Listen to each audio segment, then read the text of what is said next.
Good morning. My name is Kerry Lusignan, and I'm the director of the Northampton Center for Couples Therapy. I'm here today to talk about how to go through a breakup or a divorce well, particularly if you have children. And what I'm going to do today is recommend my 3 favorite books on this topic. What inspired me to do this video was my own personal and professional experiences I've had with many couples therapists who sort of see couples therapy work as something that just happens while a couple is married or choosing to be together, and don't provide services as the family transitions into being a different kind of family. And I am really of the strong belief that couples therapy should happen from conception, meaning premarital counseling, even when you first meet each other, right through the end if you go through a breakup or a divorce. And I think this is exceedingly important work when we have children, if there are kids involved. We know that the level of distress that parents are in affects our kids' physiology. So it's really important to be informed on these topics and do this as consciously as you can. So the books I'm going to recommend today are the following.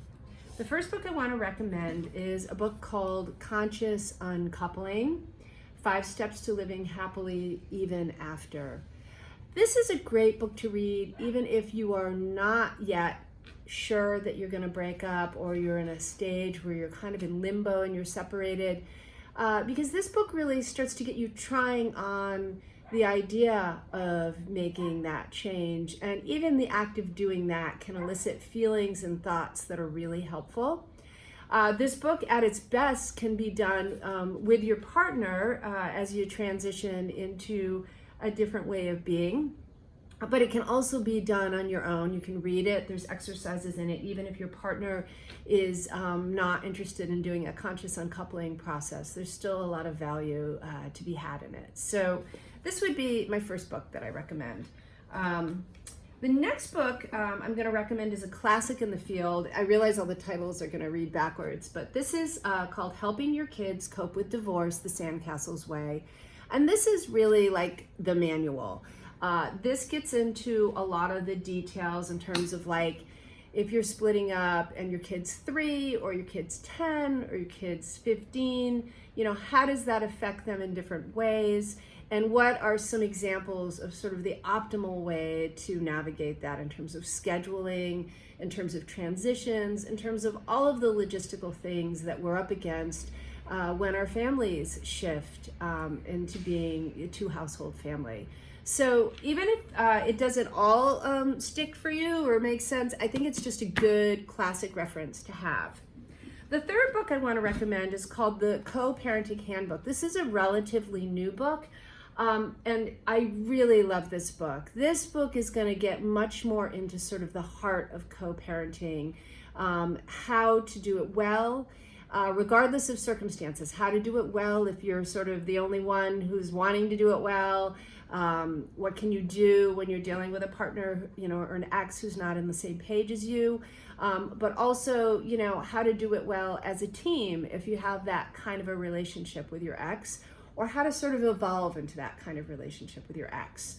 Either way, these would be, my 3 top books for somebody navigating divorce and a breakup, particularly if there are children involved.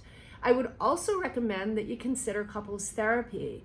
And while it may sound sort of counterintuitive, I want to make a pitch for couples therapy for couples who are either thinking about breaking up or who are breaking up when there are children involved.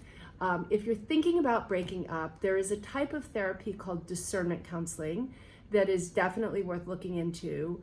It can help you sort of leave no stone unturned and determine which way you want to go as a couple. It can also sort of get you thinking about sort of the ramifications of that choice. And it also may give you a chance to pause and reconsider if you want to give the relationship one last shot, because we know a lot of the times when couples are in crisis and we decide to split up, sometimes we're making that decision from a place of haste, and there is potential for improvement, and it's just hard to see the forest for the trees. The other thing I would say is if you're past discernment counseling and you both know you want to split up and you do have children together, it's not a bad idea to come in for a handful of sessions or even a 1 or 2 day intensive retreat and meet with a therapist to just really be talking about sort of how to do this in a way that's kind, civil, compassionate. Even if you're up for it and your kids are able to engage in it, having some rituals to sort of honor the family you were and the family that you're going to transition into. Either way, I guess the gist of this message is couples therapy is absolutely applicable to you, even if you are in the process of separating or contemplating divorce. And there's a lot of good resources out there to support you with doing it well. And doing it well makes all the difference in terms of how well your children will do. Okay, thanks for listening. I got a lot more videos. If you like this, feel free to subscribe to our YouTube channel and take good care of your heart.